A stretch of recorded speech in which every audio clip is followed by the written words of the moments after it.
Did the US-Mexico-Canada agreement end on July 1st, 2026? No. The United States did not agree to extend the agreement in its current form for another 16-year term.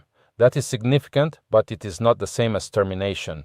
The US-Mexico-Canada agreement remains in force. The agreement includes a review process that was built into it from the beginning. When all three countries do not confirm an extension during the 6-year review, they continue reviewing the agreement annually during the remaining term. For a manufacturer, this distinction matters. The existing US-Mexico-Canada agreement rules do not disappear simply because the long-term extension was not approved. Companies must continue applying the current rules unless a specific tariff, regulation, enforcement action, or negotiated amendment changes the treatment of their product. At the same time, the lack of a long-term extension creates additional planning uncertainty.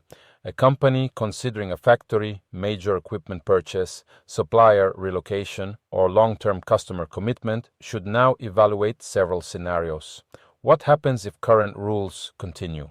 What happens if regional content requirements become stricter? What happens if steel, aluminum, automotive, or other sector rules change? What happens if more scrutiny is placed on components originating outside North America? These questions do not automatically mean a company should move production. They mean that companies should understand their product classifications, bills of materials, supplier origins, customer locations, and manufacturing alternatives before committing capital. This is also where operating flexibility becomes valuable. Some companies may prefer U.S. manufacturing. Some may benefit from labor-intensive production in Mexico. Others may need a hybrid model with different processes performed in each country, and some may use contract manufacturing as an interim strategy while the rules become clearer. Prince Manufacturing supports U.S. production, Mexico production, contract manufacturing, shelter operations, and combinations of these models. Our role is not to predict the negotiations. Our role is to help manufacturers compare practical operating options based on their actual products and requirements. USMCA was not extended in its current form, but it did not end. Continue operating under the current rules, verify how those rules apply to your products, and build alternatives before they are urgently needed. Information in this video is current as of July 10th, 2026.